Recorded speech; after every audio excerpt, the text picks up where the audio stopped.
Pak Kapolri, selamat pagi. Siap, selamat pagi Bapak Presiden. Ya, ini saya di Tanjung Priok, ada keluhan, banyak keluhan dari para driver kontainer yang berkaitan dengan pungutan liar, pungli.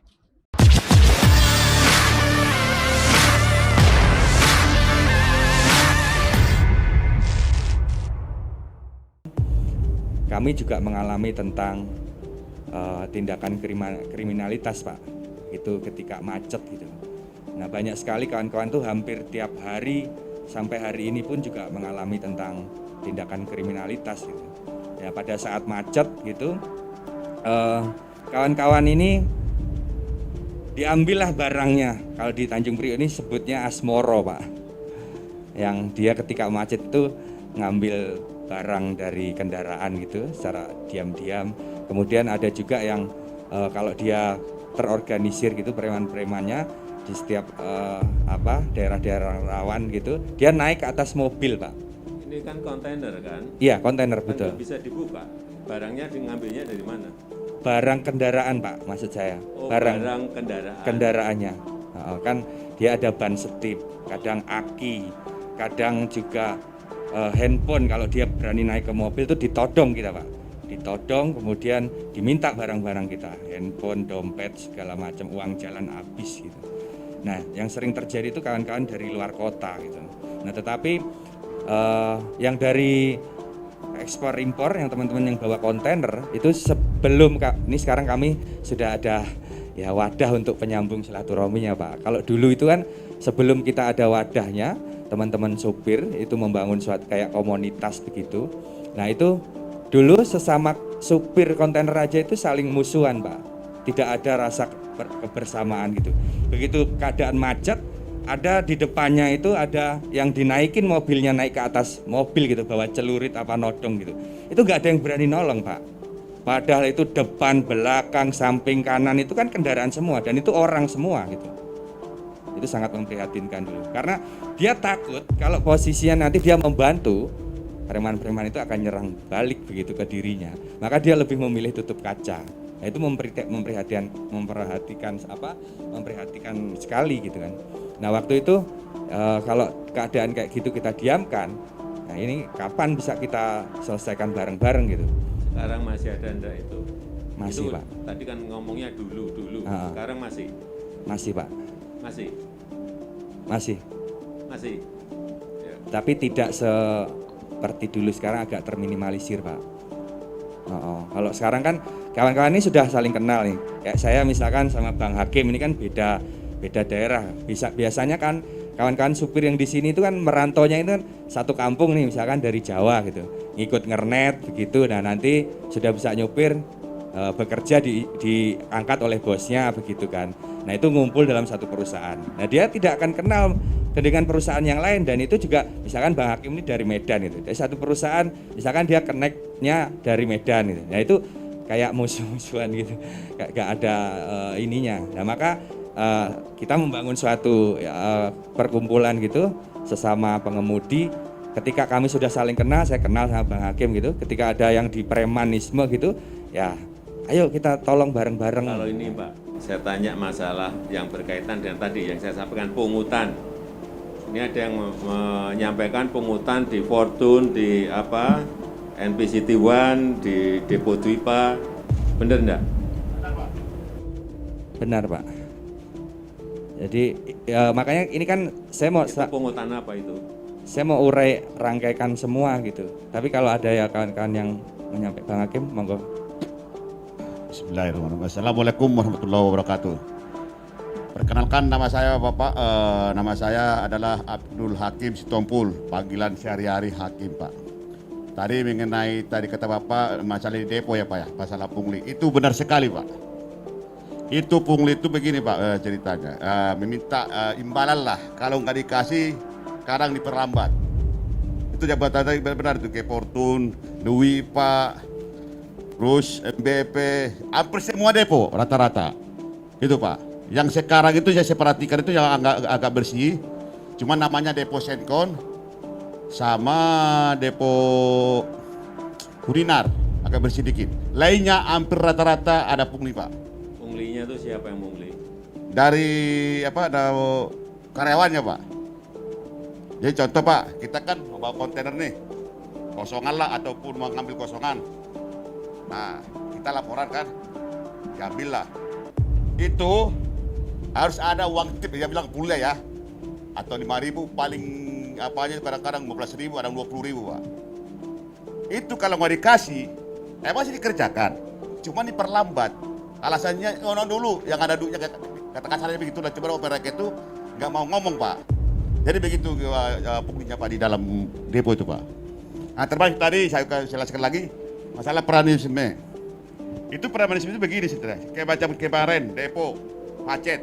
Itulah terjadi namanya pranisme itu. Kalau mungkin lancar, ini mungkin tidak ada Pak. Jadi ini kendala kita ini kemacetan aslinya Pak. Suatu seperti contoh kemarin mungkin Bapak dengar udah di LPCTW kan, kemacetan udah viral kan. Itu pada saat itu namanya premanisme itu auzubillah bijalik. Sampai itu kalau nggak salah hari itu ada yang kena todong kalau nggak salah. Pada saat itu pas ngantri macet itu Pak di jalan raya di depan mulai dari pos 8 namanya sini, pos 9 sampai ke Pacis sampai ke sono. Mulai arah dari utara ataupun dari Cakung macet lagi. Nah, disitulah kejadian itu namanya pranisme itu Pak. Jadi kami mohon kepada Bapak Presiden, bagaimana solusinya nih ke depannya kami? Karena kami Pak sakit hati sebenarnya Pak, sebenarnya kalau dibilang sakit hati Pak. Sakit hati begitu.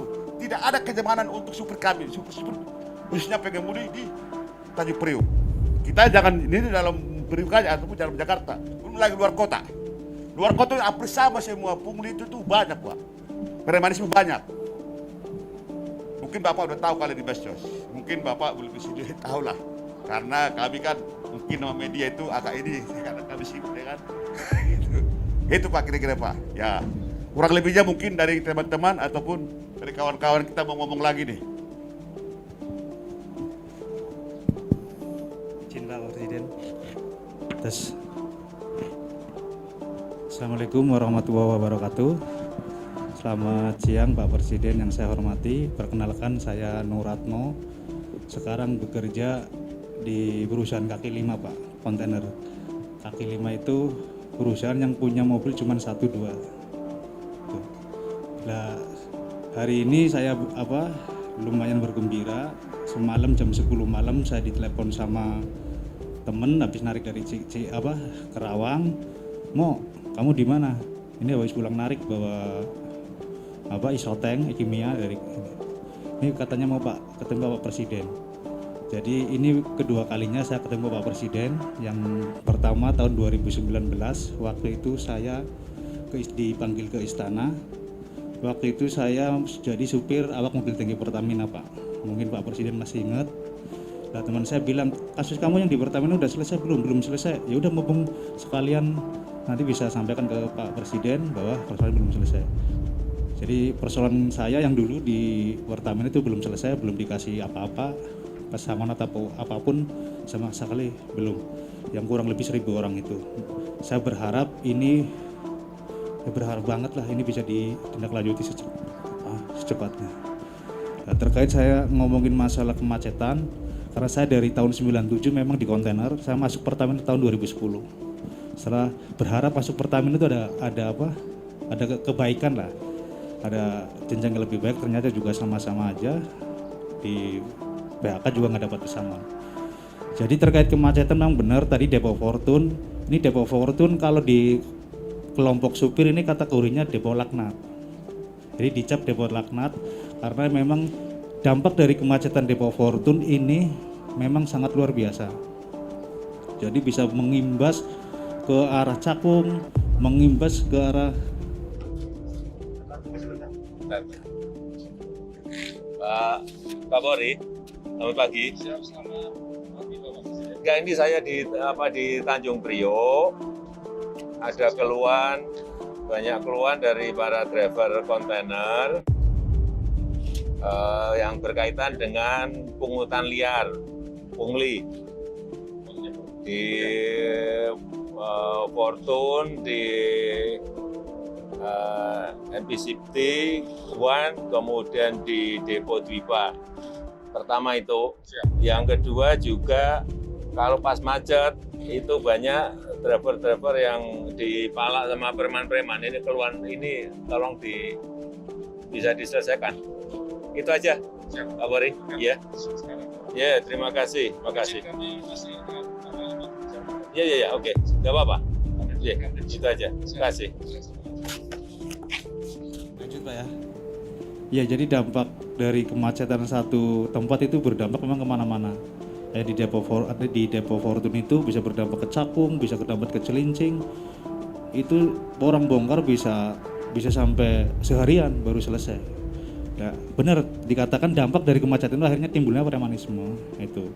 Nah, kita sudah beberapa kali memang bikin semacam klarifikasi ke depo tersebut karena ini berdampak luar biasa, tapi memang sampai saat ini belum ada perubahan yang konkret. Terus terkait pelayanan yang di pelabuhan, kebetulan memang ini kan situasinya nggak tentu, makanya kemarin ada satu aparat kepolisian yang mengontrol situasi di NPCT One gara-gara ini viral, ngontrolnya pagi ya pasti lancar. Karena kalau pagi kita itu adanya di pabrik. Kalau jam segini kita biasanya adanya di pabrik, lagi muat atau lagi bongkar. Nah, macet-macet itu biasanya mulai habis maghrib atau habis isya sampai malam. Itu biasanya. Nah, itu di hari-hari tertentu memang nggak semua hari. Biasanya malam Rebo, malam Kamis, Jumat Sabtu itulah. Nah, memang itu dampaknya bisa kemana-mana. Makanya harapan saya dan teman-teman ya terkait kemacetan yang berdampak premanisme ini bisa secepatnya dibenahin. Itu dari saya, terima kasih. Assalamualaikum warahmatullahi wabarakatuh.